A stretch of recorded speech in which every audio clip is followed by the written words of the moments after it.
నిజంగా గాలి ఎటు పోతే అటు మరి ఎలా మనము కూడా దేవుని ఆత్మ నడిపింపులో పరిశుద్ధాత్మ యొక్క పరవశంలోనికి మనము వెళ్ళినప్పుడు మనుషుడు గాలికి మరుగైన చోటు వలెను.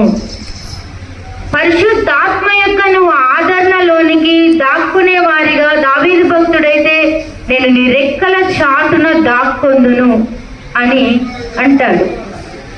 నువ్వు ఆయన రెక్కలు, గాలి అంటే పరిశుద్ధాత్మ దేవుడే. గాలి ఎటు పోతే దేవుని ఆత్మ నడిపింపగలిగిన వాళ్ళు అటు వెళ్తారు. ఆ గాలికి నువ్వు మరుగైన చోటులాగా దాక్కునే వారిగా ఉండాలి.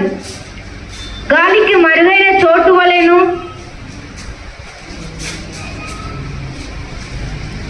32వ కీర్తనలో 7వ వచనంలో ఇలాగూ అంటాడు దావీదు భక్తుడు, నా దాగు చోటు